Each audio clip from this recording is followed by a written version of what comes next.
Hello, my loves. Welcome back to a new episode of the Next Level Social Podcast. I'm your host, Ayla, and as always, I'm so excited and honored and grateful and all the things to have you here for another episode of the show. And y'all, we are in for a very spicy treat today because I have a very special guest to introduce you to. I have been following this woman for a while on social media. I love everything that she does, her branding, her social, her podcast, her multiple businesses.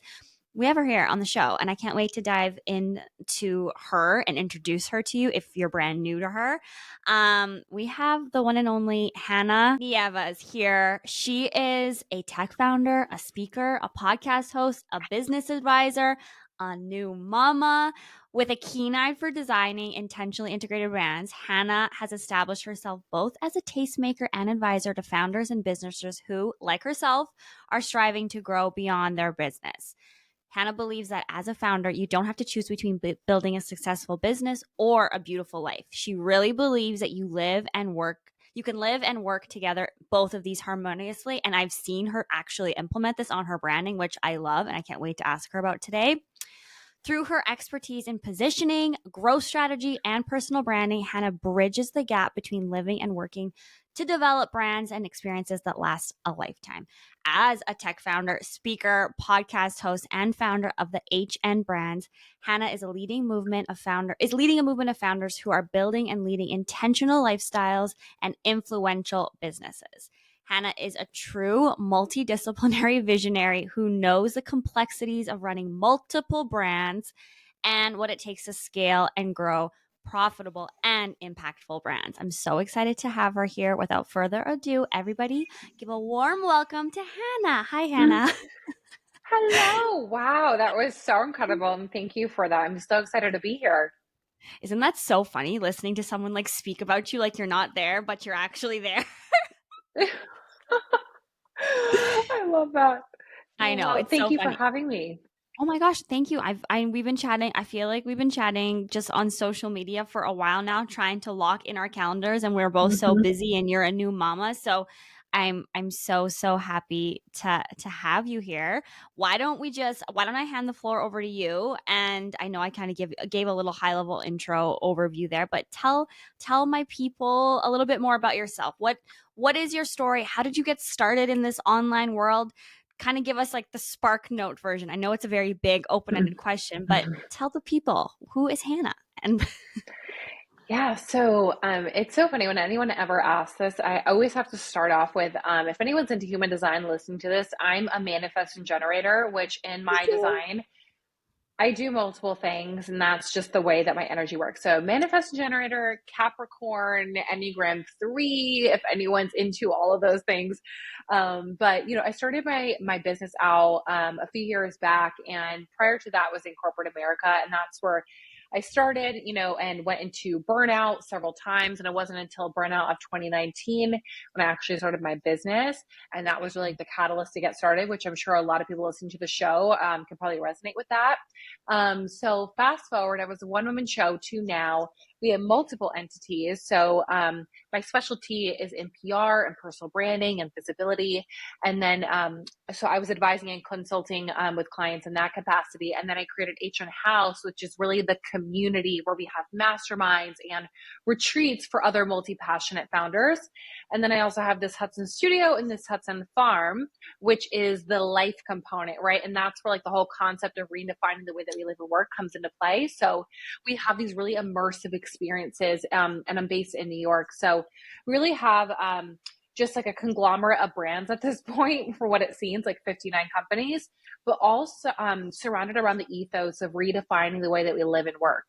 So mm, I love that. Yes, I'm also a manifesting generator, by the way, which makes sense now that I know you. And yeah, you have so many things going on. It's so cool and inspiring to watch. You've built such an empire, and I love everything that you do. I love your branding, and that's so cool. I also started my business after a major burnout. I ended up in the hospital literally thought I Mm. was having a heart attack and dying, but really it was just a panic attack of overwhelm because I was Oof. just working so dumb. But that it's so sad that that is what happens to so many of us, especially manifesting Mhm. generators, because we think we can do it all. And I mean, we can, but there's just smarter ways to do it, which I want to talk about today with you and how you've grown and scaled. So I have so many questions to ask you. I was reading through them before we chat. And I'm like, I really don't think we're going to get through them all, but maybe we can do like a two-parter because I feel like you have so much wealth of knowledge that you can share with my audience. So I would love to talk to you first and foremost a little bit around money. Money has been a Mm. very hot topic in my world lately with my clients, with myself. I'm going for my highest revenue month of my career so far right now. It's a really Woo! big goal. Uh, it's overwhelming. Mm. I've claimed it. I claimed it on the podcast. I'm halfway there, but a lot of money stuff has been coming up, not just for me, but for my audience. We know, the conversations around money can sometimes be uncomfortable. So, as a seven-figure entrepreneur, I would love to dive into your thoughts around money and money mindset. So, I guess, Mm. what are some of the money mindset beliefs that you have that you think have attributed to your success? And was like money conversations always easy for you? I'm curious to know about that too. Ooh, I this is know, it's a something big that I question. think, ooh, money mindset is like a big, big thing, especially for entrepreneurs specifically. But like, one of the things when it comes to money mindset is that it's an ever evolving journey. And, people think that when we have these experiences when it relates to money, that it just goes away when you start making it. And it's like, no, it just gets amplified the more money that you make. So for me personally, I actually started my business and I had a lot of money mindset blocks. And a lot of that was due to generational trauma. A lot of that was due to my past experiences. And so I had to work to heal through that first. And it took a while, I'm not going to lie. And then on the flip side, as we were growing, right, then the opposite started to happen. I was almost too nervous to lose it all, right? So then I was starting to play a lot smaller than I normally was. So when it comes to money mindset as a whole, I think it's really important to really analyze, number one, like, what is your relationship to money right now? Because I know, at least for me, like, I grew up with a single mom, who had multiple kids, and we also struggled. I was adopted when I was also 18 by my stepdad. So I just had a crazy upbringing. So my relationship with money was really tainted. Right. And it's interesting because as an entrepreneur, your relationship with money is going to directly impact the way that you make investments, the speed at which your business grows. And I hate to say that, but it really is so, so true. If you do not heal your relationship with money, it's going to be very difficult to grow because as an entrepreneur, it's like you have a mirror being held up to you the entire time, and it's Mm. reflecting all the things that you have not either worked on or the things that you need to work on to get to the next level. Oh, it's so true. That all it's so so true, and it's such an intense conversation, especially like when you bring up the generation and the parents. Like, I don't know about you, but I was taught like it was such a faux pas to talk about money. I remember at one time asking my dad how much money he made, and I remember him like almost scolding me, being like, "That's such a rude thing to ask. Like, it's none of your business. Never mind." And like instantly, like, oh God, this is Mm-hmm. bad. Like, I'm being scolded for talking about money. And so our generation, especially in like in the online coaching space, where you're almost supposed to talk about money, and but then it's still uncomfortable. So yeah, I love that perspective, and I think you're right. I love that you said you're going to be capped and you actually won't be able to continue to grow and scale if you don't work through some of this money trauma that you have. Mm-hmm. Okay, so what are some of your tips then around letting go of negative beliefs around money? How do you like, do you talk to yourself? Is there Ooh, books that you read? I know. so many things. I love feature pacing. So if anyone is not familiar with what feature pacing is, you need to have a routine with this too, right? So there's the more, spiritual side of things, right? Which is more like tapping into the subconscious, spiritual, but also science-based too. If anyone is not familiar with Joe Dispenza, he's fantastic with this, but tapping into the subconscious, and it's rewiring your mind, right? But then there is this practice called feature pacing. It's something that I do every single day. And if you're listening to this right now, you can pause this and do this and come back. But feature pacing is essentially where you either write down or you can, like, do an audio, a video, however you'd like. and you are going to recite the day, the year, your life as if it already happened. And Mm. you hear those things in the online world, which is like step into your seven-figure self, and you're like, what the hell does that even mean? Yeah. But the interesting thing is that your mind actually doesn't know the difference between where you are now and where you want to go, right? Yeah. So if you're having those, mindset blocks, and especially around money specifically, it's you have to get into the mindset of okay, if I am a, seven-figure founder, like how do I make decisions? How do I make investments, right? And you start to embody that type of belief system there. But it's so interesting because now after working with so many founders, I can spot within like 2 seconds what's holding someone back just based Mm. off of the words that they tell themselves. So that's the second thing I'll say too is take an inventory on how you even communicate with money. I'll give you an Mm. example. Like, I don't use the word expensive in my vocabulary. Like, there's certain Mm. words I just don't use, and you have to shift the perspective. So, even just take a note. How do you talk about money? Do you complain about money? What's your relationship with it? Because at the end of the day, Mm.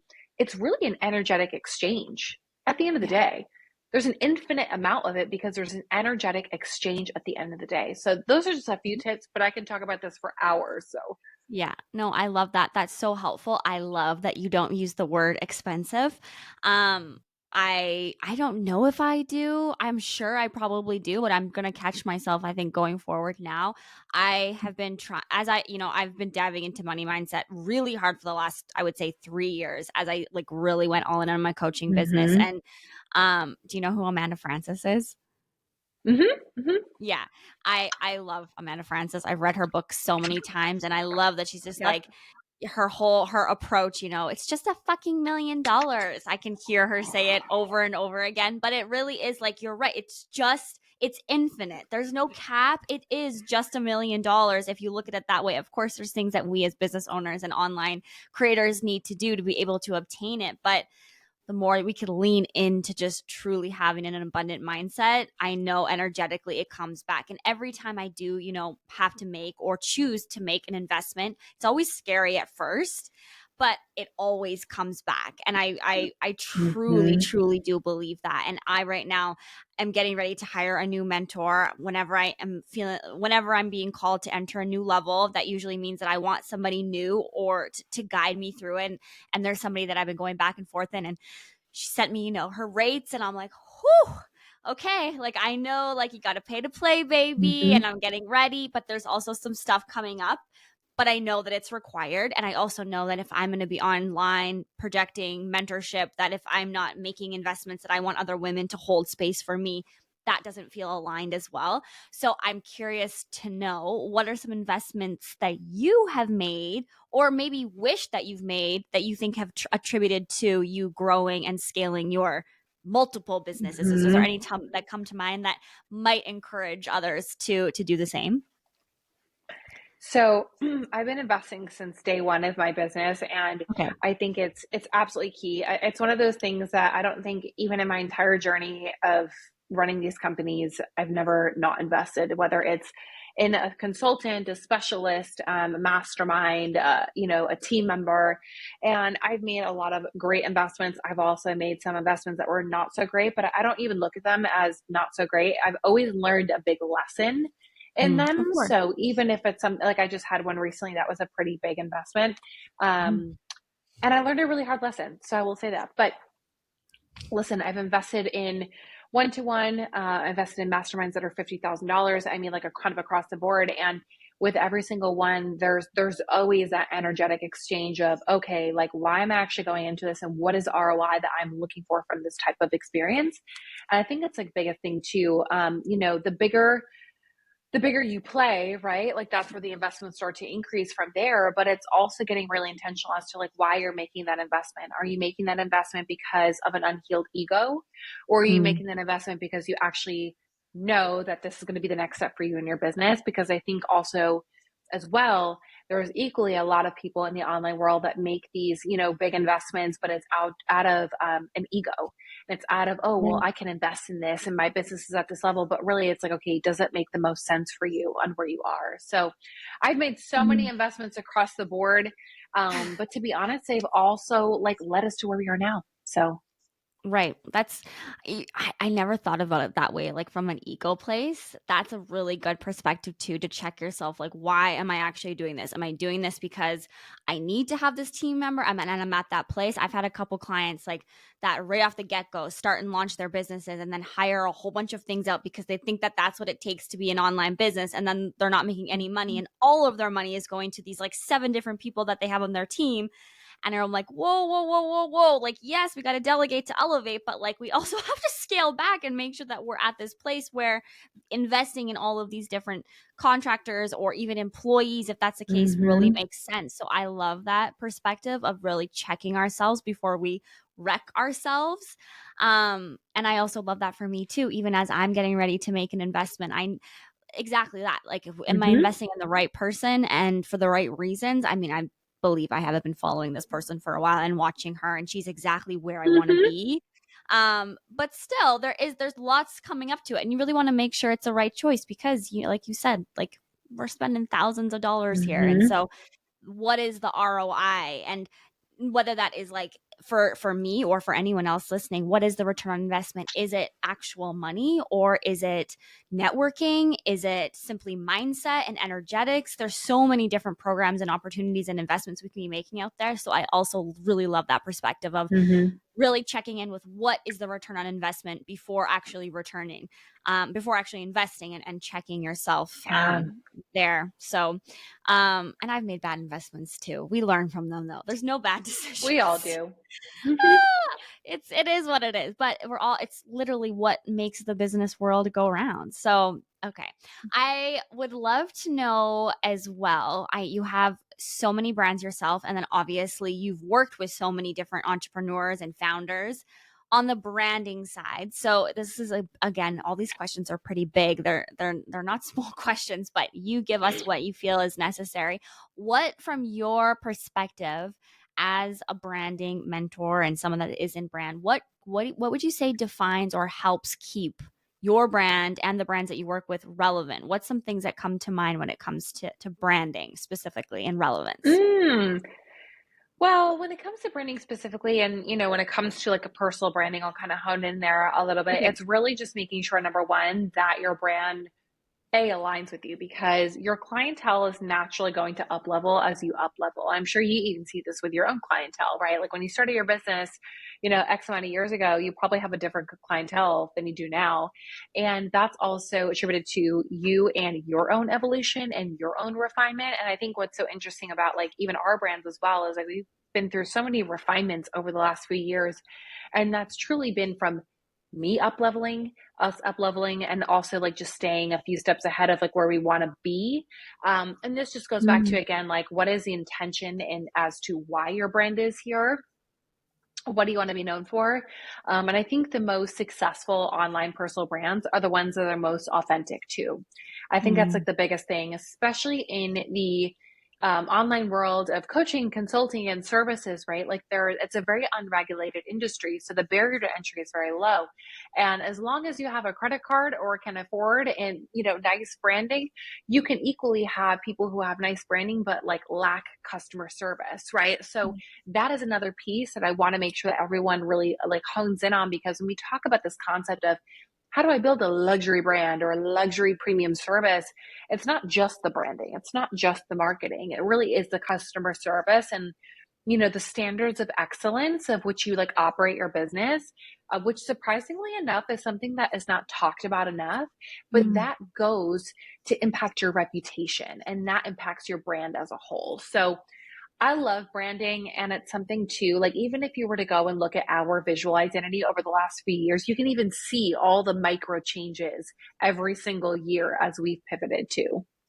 Oh my gosh, you literally just dropped like 17 golden nuggets, but I love them all and I wholeheartedly agree with all of them. I think the authenticity piece by far above all else. There is, like you said, everyone has a credit card, everyone can do a Mm-hmm. photo shoot, and there's so many replications right now that I'm seeing like over, Mm-hmm. whether it's through like content or colors or fonts or offers. And so I think when you can just truly lean into authentically who you are as a personal brand or even as a product and a service based brand, that Mm-hmm. genuinely will always keep your brand relevant and let you be the Yeah. trendsetter and the leader. Like that quote I always say, and it's not my quote, but no one is you, and that is your superpower. I think when it comes to building a brand, as long as you can like focus in your own lane and have your blinders up and really lean into that, I think you will always find relevance in your space. Of course, keeping up with trends and moving and doing all the things, we know all of that, but that authenticity piece, that's so key. And I love Mm-hmm. that you mentioned and brought up customer service.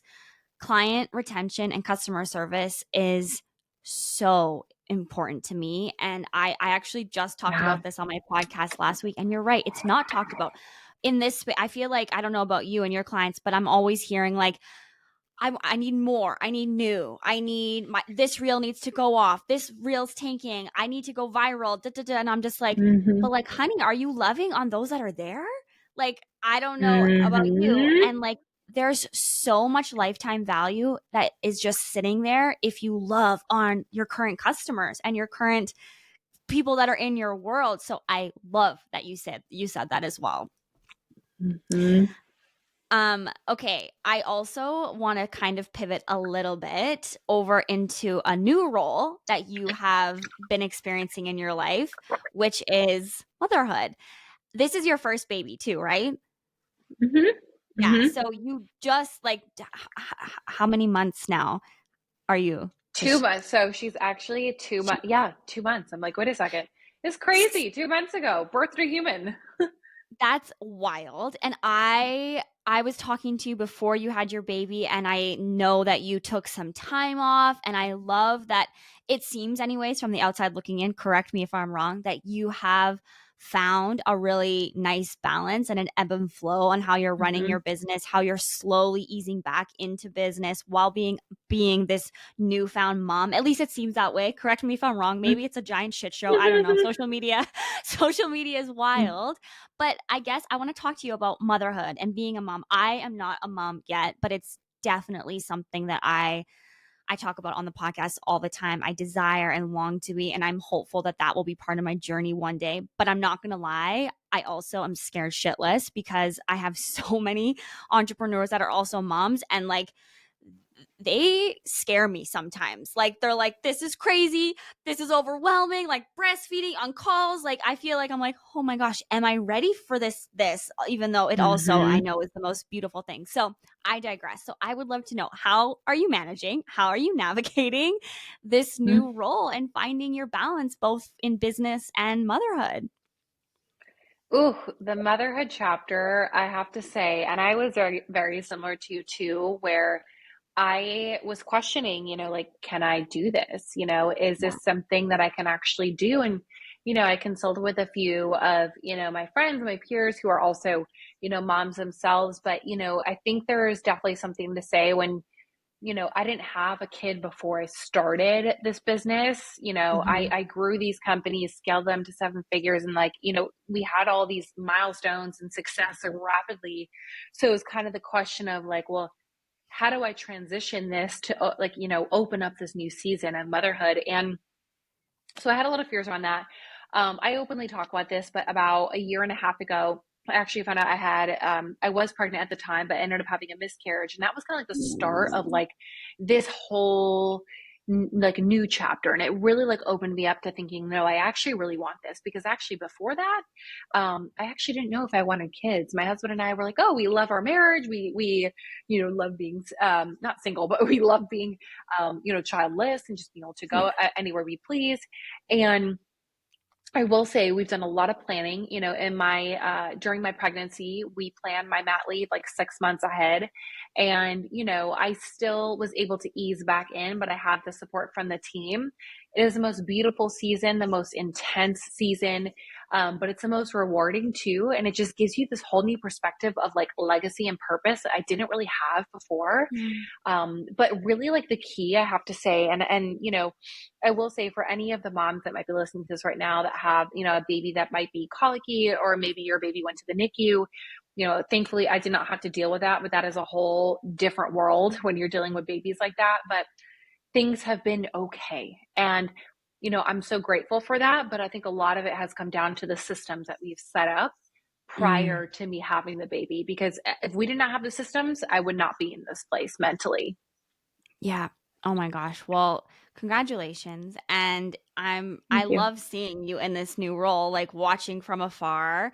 And that makes me feel so much better, to be honest, that you're loving it and you're finding balance. And it's definitely something that I always have known, but I'm still not gonna lie, there is fear, but that's just because it's the unknown, and that's anxiety 101 is the lack of control and the fear of the unknown. But you're making it look good. And so, okay, I need to know then, like, please, I'm asking selfishly for myself, what are these systems that you're referring to that you have time off? How did that work? Is it team? Is it automation? Is it funnels? What are some things that you have implemented into your business for you actually to be able to take some freaking how long is your maternity too, by the way? Oh, I don't even know. So it's interesting because my mat leave, I think, was actually shorter than a lot of my friends. But I went out on mat leave in like early December, and I'm still just easing back. Next week is actually my first like full week back. Whole week.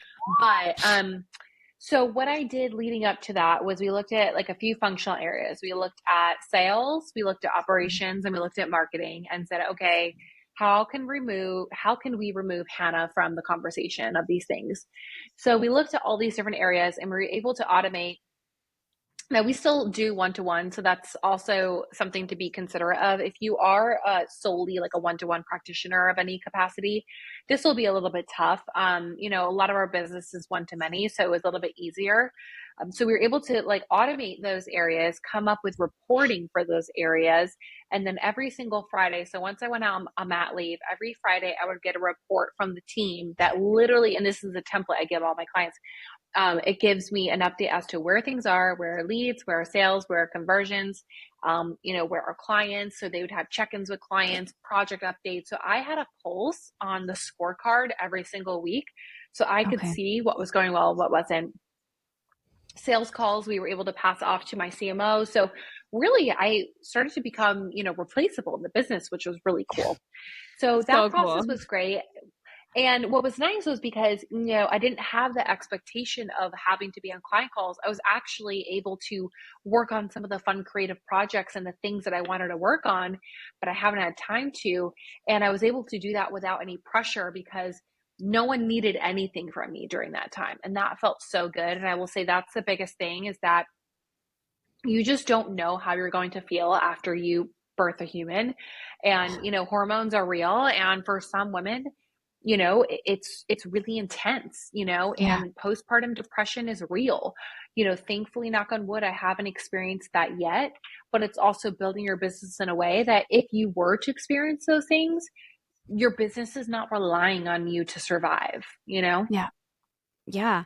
No, and it's so true. Like the I'm so blessed for you and so grateful that on your behalf that you are able to create your business to the level that it's at where you have a team that can take over. That's such an interesting thought to be kind of replaced in your own business. For me, I'm not quite there yet at all to the slightest. I am the brand solely, like Ayla is the brand. So it definitely has me thinking, and I've been watching you, and which is why this whole year for me I'm really trying to focus on scaling through automation. I have so many self-study courses that I want just kind of selling all of the time, and really starting to set myself up now for when this season may enter my life, Mm-hmm. which hopefully, I mean, between you and I guess all my listeners, this year would be really nice. I've been with Woo! my Oh my gosh, I know. I've been with my husband since we were literally 20 years old. I'm now 34. So Mhm. it feels like it could be time.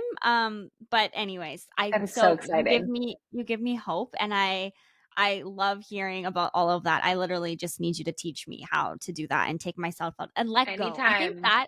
I think that is my issue, is letting shit go. Is like I need to just be able to delegate more, even though I have so much, but not enough. not enough. So Mm-hmm. I need to work on that and take my ego, I think, out of it. So thank you. This conversation, this part has been super helpful. Okay, well, speaking of my relationship, I know I saw somewhere, whether it was one of your podcasts or maybe an Instagram post. I know you speak about your relationship, and it's something that it seems you have such a really strong Mm-hmm. foundation in, which I also look up to. So, how are you prioritizing your relationship on the home front now, being a mom and still running this business? Is this something that you can advise future Ayla on? And I know so Mm-hmm. many other women listening to can relate and probably would like to know. Yeah, and this is an interesting thing too that I also notice that a lot of people really didn't talk about, which is like how much support, especially when you're running a business, and just in general, or six, seven figures, whatever it is, like when you are running a business as a woman and also a mom, it takes a village. And like you hear that, but you're like, well, what does it actually mean? Like I had my mom, thankfully, and I'm so grateful she was here, was able to stay with me for the first month and a half of my baby being alive and Wow. help me with everything between like cleaning and laundry and cooking. And Wow. it was the most beautiful thing, and I'm so grateful for that time because it allowed me to really ease into motherhood. But no one really told me like the support you actually need. And I've been talking about this, but like we have a nanny, and I'm open about that, and I openly Mhm. share that because like there's no way for me to be able to have the caliber of these businesses without having support at home. And Yeah. old Hannah would have been very shameful of like, oh, well, I Mm. don't need help. I can do this myself. And listen, I have some friends that do. I have some friends that they don't have any childcare.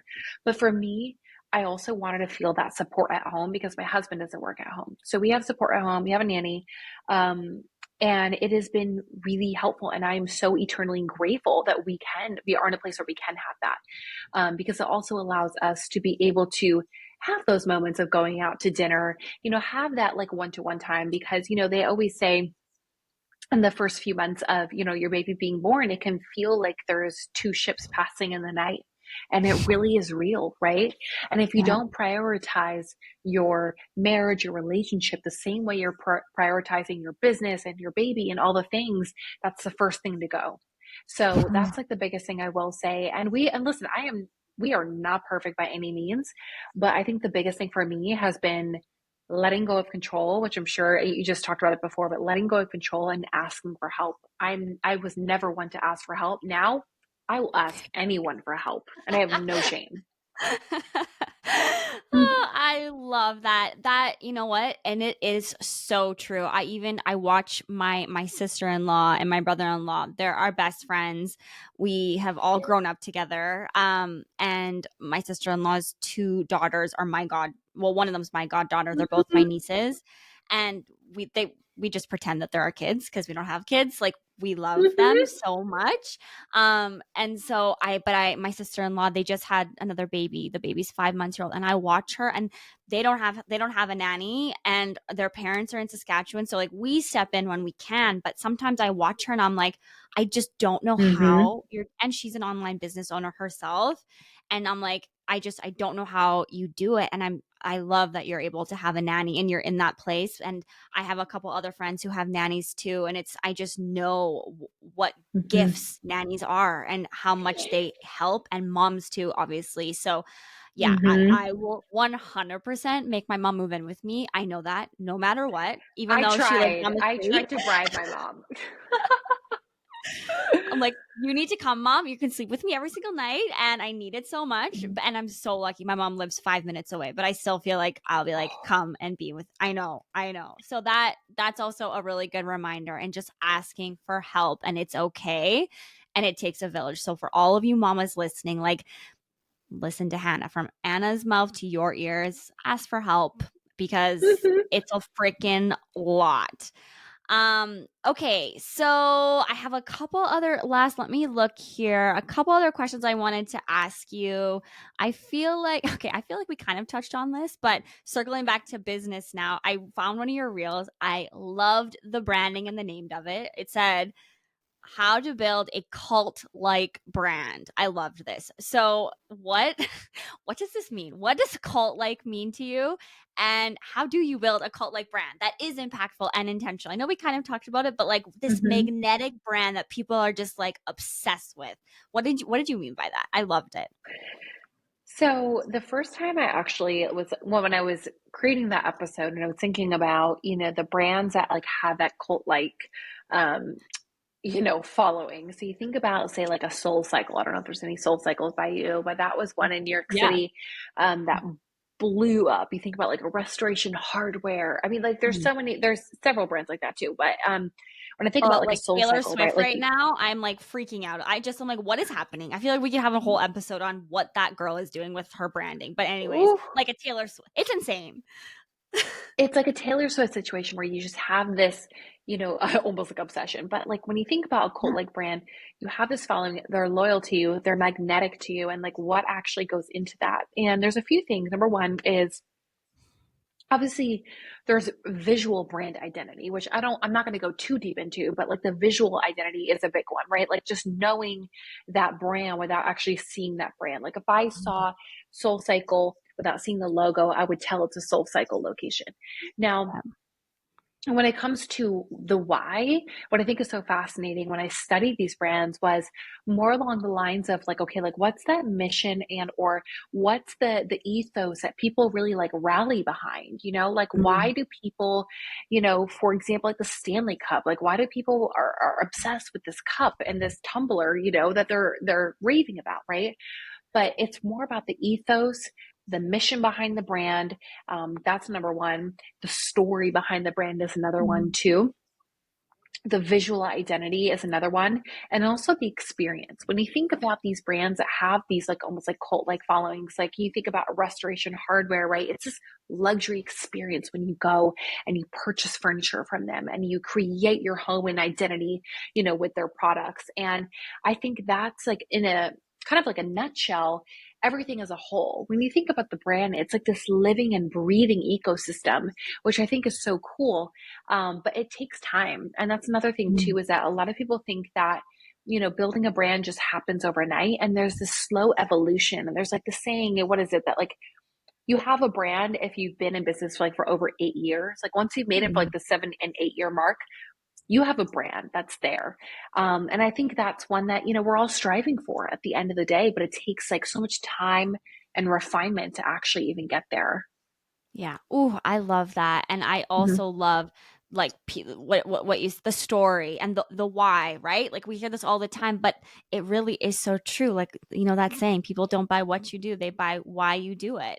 And that's such Mhm. an important piece of branding. And yeah, think of yeah, I still can't stop thinking about Taylor. I mean, after that Super Bowl, I'm like my whole thing is Taylor Swift. I'm like, what is happening in this world right now? How has this? I mean, I know how, but also coming to your point of like 8 years, girlfriend's been making music since I was like 14. That's a long freaking time Mhm. that she's been in the game. But like, look at us. We're sitting here talking about it. And like that, it's everywhere. And she has like a cult like brand. So Mhm. what would Taylor do, you guys? Okay, Hannah, tell my people how, like, what offers do you have right now? How can people find you? Do you have anything up and coming? Do you have any freebies people can opt in?